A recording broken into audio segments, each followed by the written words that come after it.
All right, so week 1 fantasy football is in the books. Thank God. And, man, it was rough. I mean, a lot of studs just shit the bed, dude.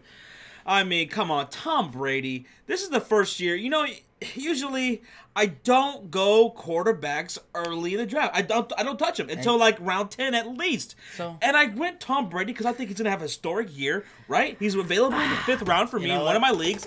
I went with him and he gives me 10 fucking points. And you know what's funny? It's right when you drafted him, I was like, fuck, Josh jinxed him. God, but you know what? That's not as bad as me getting David Johnson in like 2 or 3 different leagues and him getting fucking hurt. Yeah, and how confident were you? Because you got him along with Zeke Elliott. And you're like, whoo, shit. Top 2. I was like, these are top 2 backs right here. And then I was talking so much shit. And then fucking David Johnson might be out. He's definitely out 8 weeks, right? And he's probably going to be out till week 16, probably.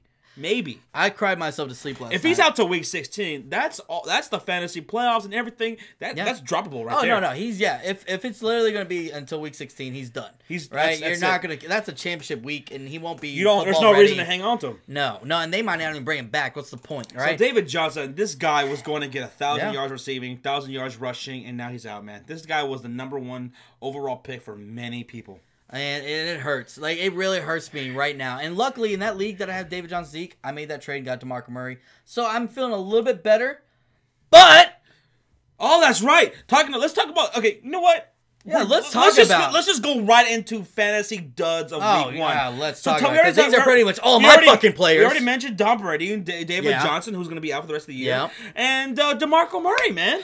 What the fuck? 12 for 44 yards? What the fuck, dude? I don't understand. 12 attempts. Why? That's it? You had one of the best running offenses last year, and you don't feed Murray the ball? He was a 3rd leading rusher last year. 12 attempts for 44 yards. That's embarrassing, dude. At minimum 15. No reason. Minimum 15 to 18 carries. And that's what you need from Murray. Now, let's talk about another fucking fantasy stud running back. Yeah. Le'Veon Bell going up against the Cleveland Browns.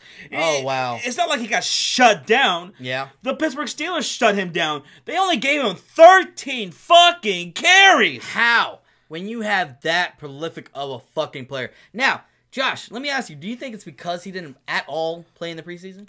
I don't give a shit. He should have at least had 20 carries, man. Okay. Well, 20 touches. Maybe they were like nervous about him because, you know, his football ready, game ready. Fuck out of here. I don't know. I don't understand it. That's the only thing that can possibly make sense. But at the end of the day, it's still Le'Veon fucking Bell. And sticking with the Pittsburgh Steelers, Martavis Bryant. Oh, God. I mean, this is a guy who, you talking about this guy's size, athletic ability. Amazing. This dude is he's a stud, right? Yes. A stud talent. He's going up against the Cleveland Browns, who I thought have a very weak secondary, and they barely gave him the damn ball. He only got 1 to 3 points, depending on whether you're standard or PPR.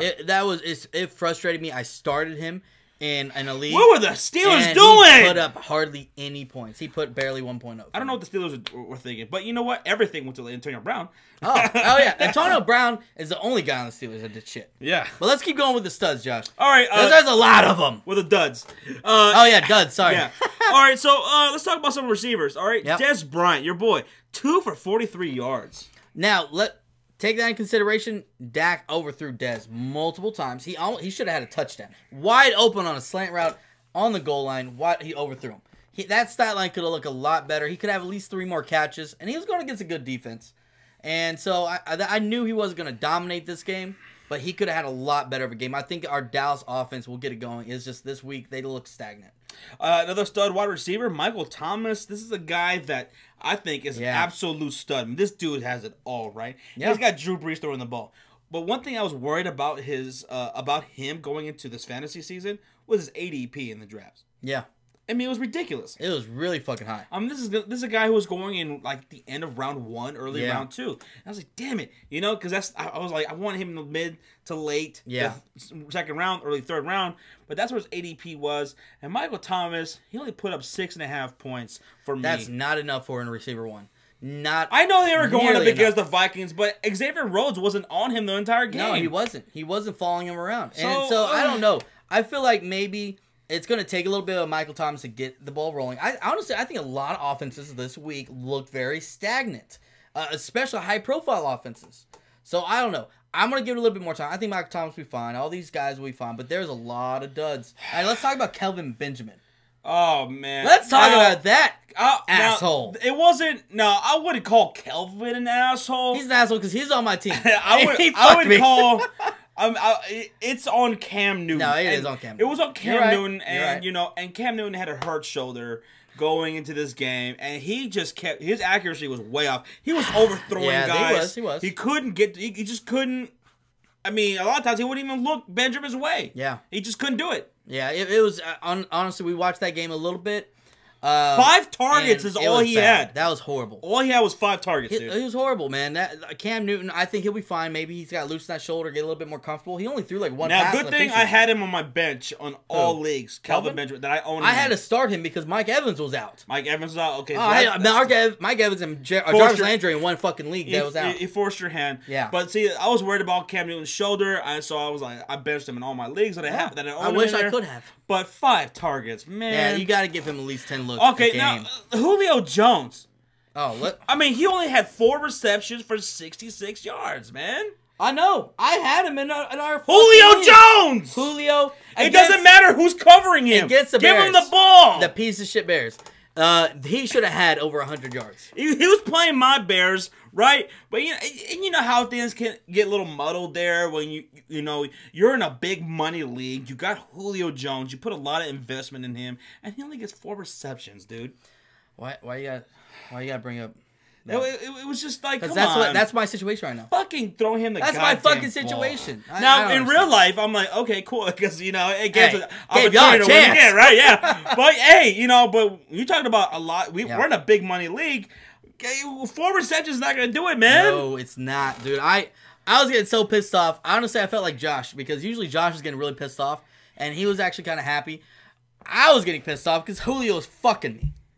Right up the ass. Yeah, he really was. I mean, it was really dirty and nasty. It was an ugly week, man. And now let's get into Alshon Jeffrey, another wide receiver. He only had 3 receptions for 38 yards against the Washington Redskins. That defense! I don't. Nelson Aguilar had fucking a huge game. Yes! Where'd he come from? What the fuck? Oh my Nelson Aguilar? I'm like, that's not Alshon Jeffrey. I don't know. He's my boy. Maybe Carson Wentz just hasn't gotten that connection with Alshon. Come on. There's no connection needed. That motherfucker's like 18 feet tall. Just throw it to him. God. Catch it. Damn it, man. Yeah, I think hopefully these guys got to get it going, dude. I hope. But hey, let's see. Now, let's see other wide receivers. Let me see that were fucking pretty bad. No, I think we covered them all. all the. Now there was. AJ Green. He only had like 9.5 points for me. Yeah, that's not bad. It's not terrible. It's not terrible. Borderline. Considering what happened in that game. Yeah. And then DeAndre Hopkins had me worried for a while because of Tom Savage. Watson came back and helped out. Yes. Thank God. Watson comes in the second half. He throws him a touchdown pass, and I'm like, thank you. Thank you. Yeah, man. There's a lot of receivers that look kind of scary in the beginning. All these guys that we mentioned, they're gonna bounce back. If you own them, don't be worried about it. No. These guys are gonna bounce. Week 1, a lot of these guys played little to no preseason games. Yeah. This is the week 1 is where they get their feet wet. We'll see where we're at right there. They're gonna be fine going on. Don't Tom Brady don't flip bounce out. back. Yeah, everything. All these guys bounce back next year. Yeah, next week. Fine. It'll be fine. All right, going into some running backs. Well, not running backs, but talking about some other running backs. Yeah. Eddie Lacy. A lot of people thought Eddie Lacy, oh man, I'm gonna get him. He went to Seattle. He lost a lot of weight. He's with Pete Carroll, the Seahawks. They're gonna use him like they use beast mode. This dude only had 5 carries, Sean, and there was no Thomas Rawls. I had him on my bench. I did not start him. I picked him up as my 5th running back, and people were picking him up even earlier than that, like a 3rd back. Yeah. And putting him in as flex. And I'm like, I don't know what the fuck you're thinking. Because this guy, Seattle, and I'm not going to put it all on him. I feel like Seattle just has that shitty of an offensive fucking line. The guy that had the most carries is Carson. Yeah. But he's a speedy guy who can get to the outside. Eddie Lacy's not going to do that. He's a downhill runner. Yeah, Chris Carson, and I bet this guy's going to get picked up a lot in waiver wires. Oh, he's gonna definitely. be. I mean, and then Thomas Rawls, he's going to be coming back next week. Oh, yeah. So Eddie Lacy, Pew. I think He might be third on the depth chart. I think he will be. I think Thomas Rawls is going to become the starter. So there is concern with Eddie Lacy. Yeah. Legit. Long-term Honestly, concern. I have him on like 2 teams as my 5th back, way deep on my bench. If he doesn't perform next week, I'm dropping him. You're dropping him? I'm dropping. He I is think- droppable. Okay. All right. If he only gets 5 carries again, Yeah. done. Okay. What about the New York Jets, man? Now, I mean, Matt Forte and Bilal Powell, they're going up against the Buffalo Bills. Yeah. Not that great of a defense, right? Especially with them losing all those pieces. Yeah. They barely ran the ball in that game. What the fuck? I think, but combined, Oh my God. Matt Forte and Yeah. Bilal Powell, I don't think they even combined for more than 15 touches. No. I mean, it was just garbage, dude. What the fuck, man? And this was my concern either way, is that I felt like they were going to steal, pretty much split. I know they liked Bilal Powell, but Matt Forte is still a good talent. So Yeah. I still think that's what's going to happen. If it's going to increase, both of them are going to increase, and it's not going to be one or the other. Now, what about Isaiah Crowell? In our money league, in our big money league, I put a lot of investment in Isaiah Crowell. Dude, what the hell? He barely And got what pisses me the fuck off ball. is that Hugh Jackson Yeah. said, we're going to feed this motherfucker. We didn't give him enough touches last year. We're definitely going to give him the ball more. We didn't see it. I was expecting, 20 touches, 25 touches. A lot more receptions, Yeah. But And no, there was no other running backs that came in. I think only like someone else had a couple carries. Like there wasn't other running backs taking those carries. They just weren't feeding him the ball. Yeah, so that was pissing me off, and I was a little upset that Zeke didn't get a touchdown against the Giants. Yeah, I am too, but he still had over 100 yards, and he Yeah, had you're about right, 4 you're right. receptions, so he still had about 13, 14 points, if not more, Yeah. depending on PPR. So there goes. No. There's the No. duds. Yeah, a couple more duds. I want to throw some tight ends. People don't get into tight ends. Tight ends. But Tyler Eifert, he didn't do shit. Another tight end that didn't do shit is Greg Olsen. Only 2 for 18, man. Jimmy Graham, I have 3 another for one. 8. I have another one. Who? Hunter Henry, 0 catches. What the fuck? Which it worked out because I was playing against Hunter Henry in our Content Creators League, so it kind of worked out for me. But then I also had Hunter Henry in another league, and it kind of fucked me. So it kind of sucks, man. I don't know what the fuck happened. Hunter Henry looked great all last year, towards the end of the year, and I don't know what the hell was going on. And I will say the biggest standout for duds in quarterback position was Russell Wilson. I mean, this guy only had 158 total yards. He had 0 touchdowns and 1 fumble. Garbage. Oh my god, what's up with these quarterbacks, right? Tom Brady's no touchdowns, Russell Wilson no touchdowns. What's going on? But hey, it can't be as bad as Andy Dalton. And if anybody can start Andy Dalton, you're an asshole. And you know what? What? I had a couple people start Andy Dalton against me. Are you serious? Against me this past week. And one of them was in a fucking money league. Andy Dalton, -3 points in some leagues. Oh my god. Some other leagues, -4 points. Oh my god. So, yeah. Wow. Andy Dalton. Who is that stupid? Who is that stupid? I would call him the dud of the week, but why the fuck would you have Andy Dalton starting? Seriously. I don't know what to say to that. I would probably say either dud of the fucking week. I'm probably gonna go. Shit, I'm probably gonna go Russell Wilson or Tom Brady. You're gonna go Russell Wilson, Tom Brady? Because you know what, a quarterback should have at least 20 points, right? A stud quarterback. I'm probably more disappointed in Russell Wilson. I think I'm a little bit more disappointed in Tom Brady. You come out. Yeah, I mean, at home, neither one of them had 2 touchdowns. You just won the fucking Super Bowl. Yeah, neither one of them had touchdowns, but I want Russell Wilson because he had a fumble. He had a turnover on top of no touchdowns. Well, I put it more on Tom Brady because Tom Brady was at home. More expectation, too. Yeah, and he was at home.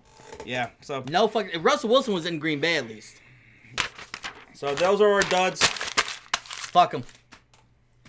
All right, our studs of the week. We have to start off with right off the bat, Kareem motherfucking Hunt. If you have watched our channel in the past, you know how big we've been on Kareem Hunt, and it feels good to be right. Because this guy fucking blew up, and I think he broke a rookie record. Yeah. Oh, yeah, I think so. NFL record. I mean, he had one of the greatest fantasy games, period. Yeah. But NFL record for I think, yardage from scrimmage. And, oh my God, this guy is a monster, dude. Yeah, and that same game, Mike Gillislee, he was a stud. 3 touchdowns. He was one of the studs. Yeah. But you know what, though? Mike Gillislee, he's a guy who I think is fool's gold. Mike Gillislee. He is. He's gonna get some points, a lot of points in some weeks, but then he's not gonna put up because it's gonna be really touchdown dependent. Mm-hmm. So that what makes me a little nervous. At the best, start him as a flex, depending on his matchup. Yeah. Going into other running backs, Leonard Fournette, rookie for the Jacksonville Over 100 Jaguars. yards. Yep. Yeah, Leonard Fournette did very well. Yeah. He was a good player this coming up week. I mean, Yep. this past week. Let's see. Other players were how about quarterbacks? Matthew Stafford. Matthew Stafford. Wow. He looked like shit. He had negative points at one point. Oh yeah, he threw that pick 6 to start the game. And dude, he turned it on, Matthew Stafford. Comeback. And why was that? Comeback kid, because baby. of another guy who was another one of the studs of week 1, and that was Galladay. Oh my God, they've been raving about this rookie. Kenny Galladay. Raving about this him, dude and he showed up. Was amazing against that Cardinals defense. Wow. Dude's a stud. And Cardinals defense is no joke. Now they look like a joke at the end of that game, but they're not like a pushover fucking defense. Yeah. And he fucking had 2 huge touchdowns. Alex Smith, talking about that Patriots game, he looked really good, but he's not somebody that I'm not going to start every single week. No, that's more of he's a bench kind of guy, maybe streaming quarterback that you can play for bye weeks, or if you're streaming quarterbacks every week. Antonio Brown, a lot of receivers, they were a lot of stud receivers Put duds, shit the bed. but not Antonio Julio Brown. Jones, but here's why this guy people still stick with him number 1 wide receiver in fantasy because Antonio Brown even when everything's going wrong, feed Antonio Brown. Somehow he gets that ball and he makes the run after the catch is phenomenal. He was the only one that was noteworthy of the Steelers. Yeah. As far as like a stud. Yeah, hands down. When you have Big Ben and Le'Veon Bell. Yeah, I can't believe it. All right, so how about Cooper Kupp? I mean, he did very well with the Los Angeles Rams with Jared Goff, who looked pretty decent also. Yeah. But it helps also when you're going to against Indianapolis Colts. But Yeah, Cooper you know Kupp what? Definitely. I'm going to give it another week to see. He's a good guy to pick up on waivers, right? A stash player. Maybe pick him up on waivers, keep him on your bench to see if he can keep doing that against better defenses. Maybe it could just be the Colts because they are that shitty on defense. Let's see. Todd Gurley. I said this guy is going to be one of the bounce back players of the year. And I got him in one league. Todd Gurley looks back. Yeah. He looked pretty good, looked pretty solid. That game became a blowout, dude. And pretty much at that point they pulled him out, and I think they started using backups because it was like 40-something. I don't even know. I can't remember. That was embarrassing. What about Ty Montgomery, Green Bay Packers running back? They used him a lot, man. He used him a lot, and he did get banged up a little bit. He looked good. Remember, he got banged up a little bit towards the end of the game, though. So I'm hoping, he can stay healthy. I know a lot of people were talking about Jamal Williams, and he is really good. He's a solid player, but Ty Montgomery, I think, fits them so perfect. He like a glove. Yeah, it's because in the passing game is where he's going to be utilized a lot. He used to be a wide receiver. Shit. Yeah, he converted wide receiver. I think he's going to be utilized a lot, especially if that offense line keeps on playing that shitty. They're going to be having to get that ball out quick. Let's talk about Tarek Cohen, the Chicago Bears. Cohen, oh my God, dude. Woo! This guy, honestly, the human joystick. He's going to be the #1 waiver pickup guy. Think so? He's going to be, has to be. He's owned in less than like 5% of leagues. He is going to be #1 waiver wire this week coming up. All right, what about Austin Hooper staying in that game? He went off. Two catches for 128 yards. If you had him starting, it worked out for you. Yeah. But only 2 catches though. Yeah, only 2 catches. That's what makes me a little nervous if he can continue that. Because if it wasn't for that big catch for 88 yards, he wouldn't have had that. Like he only had literally 2 looks. But you know what? This guy's solid, man. He's a great talent, and the Falcons got to get him more involved. But they have so many mouths to feed. So Julio, Sanu, Taylor Gabriel. Then you have the running backs Freeman and Coleman, right? So he's pretty much like you got to look at it like 6 on the fucking options, right? Maybe he goes over Gabriel, right? So still 5th. So that's why it's hard to say he's gonna. This is the one guy that I say he's gonna be one of the top waiver wire pickups because people love those guys that go off, right?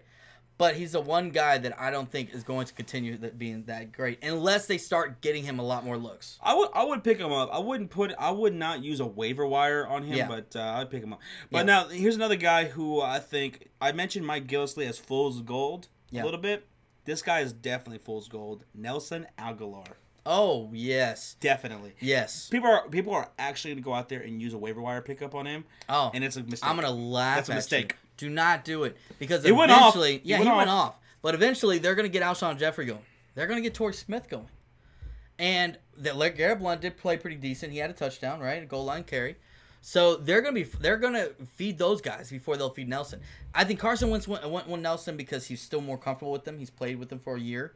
But I think once he gets more connection with them, the other guys, they're going to go with them. Some other stud fantasy players of week 1 were actually defenses. I mean, you got the Jaguars defense against the Texans. Rams. They went off the Rams. And Rams are number 1 right now. And another good one, I think number 2, was the Philadelphia Eagles against the Redskins, which is very surprising to me because I thought the Redskins had a very solid offense. But, wow, that defense. We knew they were good. Yeah.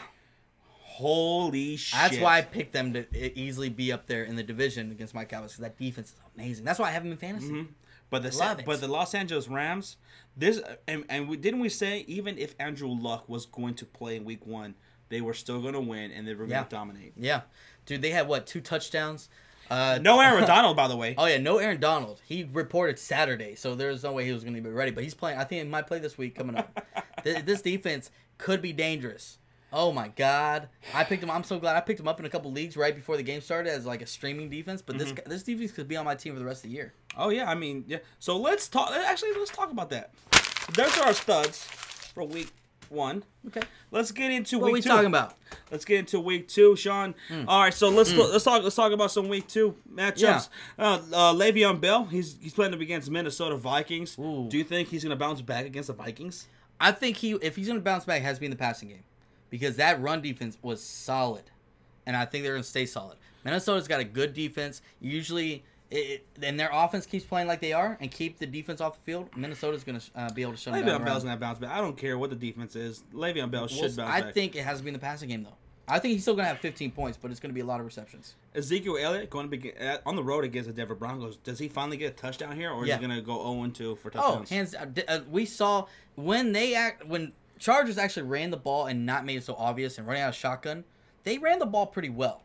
And we saw that. Hey, right? Melvin Gordon got a touchdown. He got a hell of a touchdown, actually. Especially in the middle of when they ran the ball downhill in the beginning of the game, they actually were running the ball against Denver. I think Zeke Elliott will have at least a touchdown this game. Oh, and you know what? Yards. I'm looking at Melvin Gordon against the Miami Dolphins, and I'm loving that matchup right there. That's going to be a good matchup. And Marshawn Lynch is another matchup I like against the Jets. Ooh, what about Todd Gurley against the Redskins? Oh, fuck yeah. That is the number 1 matchup. He could have 2-3 touchdowns. I think he will. Oh, hell yeah. Redskins have no defense. What about Devontae Freeman against the Green Bay Packers?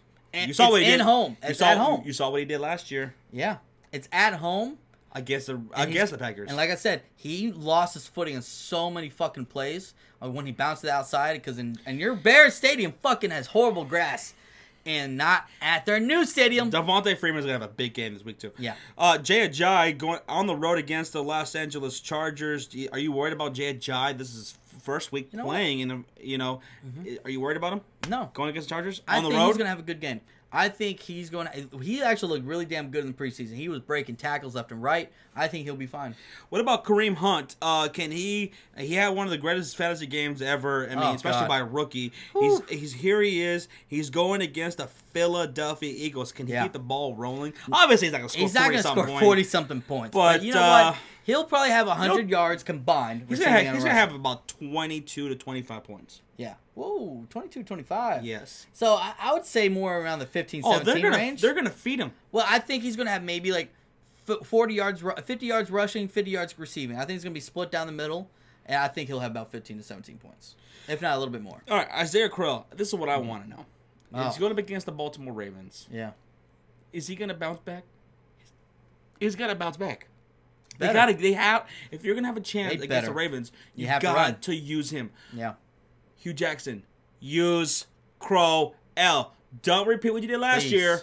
Start using him. I have him in fantasy. Please. Okay, so Lamar Miller, he's going up against Cincinnati Bengals. Do you think he's going to have a big game out there? He's projected for only 9 points. Terrence West did really well. He had 80 yards plus a touchdown. I think Lamar Miller will do the same. All right, so that's some of the running backs. All right, we're going to go into some wide receivers. Yeah. Julio Jones against Green Bay. He's bouncing back there? Yes. Without He's going to go off. Odell Beckham Jr. going against Detroit. This is his actual first game into the season. He's one of the most consistent receivers right up there with Antonio Brown. He is going to get his points. Even if the Giants' offense doesn't play that great, he plays great. What about A.J. Green, Houston Texans? That's going to be tough. I mean, okay, so like the offensive line is garbage. Andy Dalton had like little to no time, right? And then he played like shit himself. But A.J. Green, he still got like 9.5 points for me. Now, A.J. Green's now they're going up against the Houston Texans. They're going to get more pressure. Yeah. I'm a little worried about A.J. Green, about Andy Dalton actually finding him. I am too. I feel like that he might have like about 5-6 points this week. What about Brandon Cooks on the road, coming back home to the Superdome, playing against the New England Patriots? I mean, playing against the New Orleans Saints. I'm sorry. He's with the New England Patriots. He's with the Patriots. Brandon Cooks. Be at that game. Brandon Cooks, he did serviceable in week 1. Yeah. Week 2, he's going to be an absolute stud wide receiver. Must start. You're going to go against your former team that didn't want to keep you and give you the long-term contract. You're going to go off.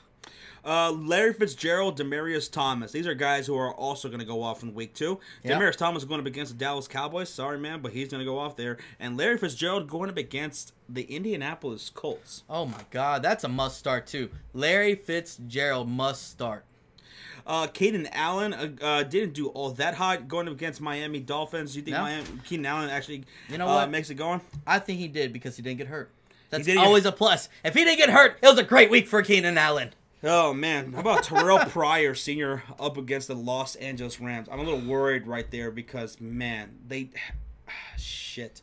No, it's looking bad. Rams have a better defense than the Eagles. Redskins, they got to get balance on that offense. If they don't get a running game going, it's going to be a long day for Kirk Cousins. What about Mike Evans against the Chicago Bears? Now, Julio Jones only managed 4 receptions for 66 yards. Mike Evans is a very similar receiver, big body guy. Do you think he might have a similar day? No. Because you know what? One thing that me and you watched when we watched that Falcons games, they weren't going to him a lot. They weren't throwing Julio the ball a lot. You know, he did get some looks, but the one thing that you cannot hate on Jameis Winston for doing is throwing the ball up to Mike Evans. He will throw that, even in double coverage, he throws it up to Mike Evans, even when he shouldn't. He's going to have plenty of opportunities this game. Yeah, I think he's definitely going to do better than Julio Jones. He's going to go for 6 receptions for 88 yards. Okay, no touchdowns. One touchdown. Have a touchdown. Tight ends. Man, Greg Olsen playing against Buffalo. This dude, he's going to bounce back right here. He only had 2 receptions. Look, I got to say this. When he gets going and they are feeding him the ball, that opens up the game for everybody else, right? Yep. That really does. It helps out Kelvin. It helps out the running game. It helps out Cam Newton. They are so much better of an offense when he's going. Here's another must start. Rob Gronkowski going up against the New Orleans Saints. Rob Gronkowski could be one of the top 5 overall fantasy performers of week 2. He didn't do that hot this past week. But going up against that Saints defense, he's gonna be one of the top fantasy performers of week 2. You're right, because you know what? The reason he didn't do good the week 1 is because Eric Berry was on him the whole game. Eric Berry did get hurt towards the end of the game, but when he was on, Eric Berry was pretty much shutting him down the whole game. Let's see. Kobe Fleener up against New England. I might actually start him a couple of daily fantasy. I would. Daily Kobe fantasy. Fleener is definitely. This guy looks like he's getting a lot of looks, especially in the red zone. He looks like he's getting looks on 3rd down, red zone. This is a guy that you can pick up. What about Jared Cook? Jared Cook, he's going up against the New York Jets. I'm liking Jared Cook. I think he's a good pickup for daily fantasy. You have young safeties over there for the Jets. Plus, you have Crabtree and Amari Cooper who are going to be taking a lot of attention away from him. Travis Kelce going up against the Philadelphia Eagles, and I'm really needing him to bounce back against the Eagles. Yeah, a lot of people are. This motherfucker didn't do... He did okay towards the end of the game against the Patriots, but not enough. Our quarterbacks, Tom Brady going up against the New Orleans Saints, and I think he's going to be the number 1 quarterback of week 2. Well, look at what fucking Sam Bradford did to that defense. Exactly. Well, Tom Brady's a lot better. And you heard what I just said about Brandon Cooks and Gronkowski? Yeah. Tom Brady and the number 1 quarterback of week 2. Yeah, I think so. Aaron Rodgers going up against the Atlanta Falcons, and I don't know how that's going to go. It's got to be a shootout. It's got to be a shootout if Aaron Rodgers wants this to be any close of a game. Russell Wilson, he's going to bounce back against the San Francisco 49ers. No doubt about that. Oh, yeah. Hands down. Derek Carr, he's going to have a huge game against the New York Jets. Yep. Cam Newton against the Buffalo Bills. He may actually have a whole bunch of rushing yards. There's some good matchups for quarterbacks this week. And Carson Palmer, he's playing the fucking Colts.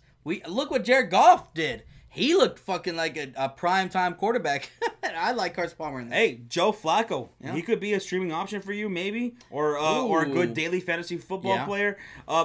For he's going to be against the Cleveland Browns. Yeah. Let's see. Marcus Mariota. He might be a little concerned there, going to be against that Jacksonville Jaguars defense. Yes, but he's done well against them in the past. Oh, okay. And I was gonna say this. Daily fantasy, another guy I might be looking at is Trevor Siemian against the Dallas Cowboys. A little sneaky play there, maybe. Shut up. No, honestly, who's your top guy for daily fantasy? My top guy? Quarterback. Okay, now if I'm going quarterback, I usually pick quarterback one of the second to the last because I want to go really cheap, yeah. right? And I think it might be Trevor Siemian against Dallas Cowboys. You might get him on the low in daily. Okay. I'm feeling Carson Palmer. Carson Palmer? I really do, because Carson Palmer didn't do that great, and he looks kind of shitty right now, but he's playing against the Colts. Sam Bradford might also be a guy you can get really low on if you want to like put more of that money towards running backs and receivers and shit like that. Yeah, definitely. But yeah, I'm going Carson Palmer. You're going Trevor Siemian because you're a piece of shit. So, all right, and let's see. What's the next position, Josh? All right, let's go into waivers now. All right? Oh, yes. Let's go to some waivers. Yes. All right, so some top waivers for week 2. Definitely gonna. My number one guy is Cohen of the Chicago Bears. Is only owned at 4.4% in ESPN links, which is where we play. Yeah. And so Cohen is number 1, dude. Yeah. I'm right there with you. Cohen is a human joystick. You saw how much they're utilizing him in the passing game. Oh, my God, dude. I like it. And then my number 2, and then everybody else kind of like a mix and match there. Yeah. But my top 2 guys was Cohen, and my number 2 is Kenny Galladay, Detroit Lions. 5.3% owned. Only. No arguments from me. If you have a top waiver wire pick, go for one of these 2 guys. Definitely. I would go Cohen first and then Galladay. Yep. I would definitely do that. These guys are gonna work out for you long term. Hands down. Seriously. Yep. All right, some other good top waiver wire pickups for the week. You got Allen Hurts because Allen Robinson went down. And maybe I'm gonna throw this name out there, Marquise Lee. Let's not sleep on him. He was actually one of the top targets for Blake Bortles towards the end of last year. Yeah, especially if you're like in a 12-man, 14, 16-man league. Yeah. You want to look at Marquise Lee also. What about Kerwin Williams, backup running back to David Johnson, or even possibly Chris Johnson? Chris Johnson. That's why I get a little nervous with that, because you don't know who they re-signed Chris Johnson. He looked good for them when he was there. When Dave Johnson was hurt, as a rookie. I would lean towards more Kerwin Williams though. Yeah, no, I think Karen, how you say Karen Williams. Karen Williams will be the guy, but I wouldn't doubt if Chris Johnson's going to steal at least 10 carries. All right, another running back is Chris Carson, since the Seattle Seahawks running back. Eddie Lacy, he only got 5 fucking carries. Thomas Rawls is coming back, but we all know that this guy is injury concerned completely. Yeah. Chris Carson might be the running back long-term to own for the Seattle Seahawks. Oh, no doubt. It fits kind of what they need. Someone fast out of the backfield, someone that can make cuts, make people miss. Definitely. He's not a guy that you start right away, though, right? He's a guy that you pick up, stash, in my opinion. And the only guys I feel like that we've talked about so far is Cohen and Galladay are the only guys that you could possibly start as a flex. Yeah. These other guys are more stash. Let's see, Cooper Kupp from the Los Angeles Rams. He might be a good pickup for you if you're needing wide receiver depth right there. That might be a guy you might look at, man. Cooper Kupp looks pretty damn good. Yeah, especially if he builds up more connection with Jared Goff. Another running back, Javarius Allen. He had 21 attempts for 71 yards. They're going to be using Javarius a lot, man. Yeah. And Terrence Woods, he still did very, very well. Oh, yeah, they both did really well. And but this is a running team, and Javarius Allen, especially with Daniel Woodhead out. Oh, man. If you need running back depth, that sucks for Danny Woodhead. I'm not gonna lie. I feel bad for that guy. Yeah, look at Javarius Allen there. Yeah. All right, now let's get to a couple tight ends here that are worth picking up. Austin Hooper is going to be a darling in the waiver wire pickups. Loved his play this past week. But you know what? Like I said, he only had 2 receptions though. Yeah. That's a concern there. But I still like him long term. Yeah. They're going to use him more, I think. I'm right there with you. I feel like it's going to take a little bit of the year to get him integrated. I wouldn't waste a waiver on him though, personally. Okay, and what about Colby Fleener, another tight end? That is a guy I would use my waiver on. If I was getting a tight end, just because this is a big question, right? Going into the season, who's going to get Brandon Cook's looks? So far, it's looking like Colby Fleener. Yeah. So, Colby Fleener looked very good. I mean, I mean, we hated on him so much. Last year, he had a lot of hype going into him. He couldn't catch a ball to save his life. And this week, he made some great catches. He made some plays. Guys draped all over him against that Vikings defense. Yeah. All right, so that's our top waiver wire pickups for the coming up week. But again, if it's me personally, I'm only using a waiver wire, one of my waiver wires, especially if I have like a top 5 waiver wire. Yeah. I'm only using it on Cohen and Galladay. Yeah. Everybody else, I'm gonna wait to see if anybody else. I'm gonna wait till waivers go through and see who's available on free agency. I'm there with you. Unless you're really needing wide receiver or running back depth, and you're not able to get Cohen or Galladay, and you want to get Curran Williams, you want to get Chris Carson, you want to get Allen Hurns or whatever. I don't blame you. But I got quite a bit. I got a top 5 waiver wire pickup, and the only guys I'm using it on is Cohen and Galladay. That's it. I'm right there with you. There's only one other guy out though in there, and that's Kobe Fleener. Fleener? There was a lot of tight ends that did not do well this past week. Okay. And so Tyler Eifert, Jimmy Graham didn't do well, Hunter Henry. Yeah. All these guys, all these tight ends didn't really do well. So you want to go ahead. Hey, and I'm a little nervous about that. And there is a lot of people in our subscribers leagues who are very, very weak at tight end. Yeah. You might want to use a waiver wire on Kobe Fleener or Possibly. maybe even Austin Hooper. Yeah. Okay, so streamers for some streaming defenses. I like streamers because you know what, guys, I don't. Let's go streaming. I don't really like to waste a good investment in the draft on a defense. Yeah. I just don't. Yeah. It's usually one of my my last 2 picks on the draft. Yeah. And I like to stream defenses. And look, it worked out with going the Rams. You picked the Steelers in one league. I picked Steelers. I picked the Rams in another, and they both did pretty solid. I like to stream some of the top streamers that are available in most ESPN leagues. Yep. Going into week 2, you can stream the Rams going up against the Redskins. Available in a lot of leagues, the Redskins have a high octane offense, but you see that Rams defense, and they're going to add Aaron Donald to it. They're going to get a lot of pressure. They might be something worth looking at. Redskins, one-dimensional. It's going to be a massacre. Here's a good streamer right here. Ravens against the Browns. Look at what the Steelers did to the Browns. And it's with the rookie fucking quarterback. And I like Deshaun Kaiser. I think he's going to do a lot better than anybody else on that team. But it's still rookie. What about the Raiders against the Jets? That's a good streaming defense to play. Yeah, definitely. The Raiders, man, and I know I kind of gave shit to the Titans, but they did shut down DeMarco Murray in a sense, right? Yep. So maybe. So yeah, those are some streaming options there for you. Yeah. And if for some stupid ass reason, if the Panthers are still available, they're going against the Bills this coming up week. Pick up the Panthers. And Texans. If you're a Texans owner and you're worried about what they did against the Jacksonville Jaguars, and you got the Texans, and you're like, oh, should I drop them? Hey, Don't. They're playing the Cincinnati Bengals on Thursday Night Football. They're gonna bounce back. It's gonna be a massacre. The Bengals have one of the worst offense lines I've seen this year, right there with the Giants. Yeah. So those are some of my top streaming defenses that are mostly available in ESPN leagues, and like I said, I'm the kind of guy who likes to stream defenses week to week. Yep. So, all right, that about does it for our fantasy talk. Recapping week 1 and going into some week 2. Guys, let us know what your thoughts of week 1. Down below. And if you have any questions regarding week 2, Sean will be going live later this week. He'll be taking your fantasy advice, questions, or whatever like that. Yep. So go ahead and ask him. And possibly Friday, I might be going live on Friday. Graveyard shift. And I'll be taking you guys' fantasy questions as well. Yeah. If you have any Let us there. know. And then we're probably going to be going live Sunday. I don't know.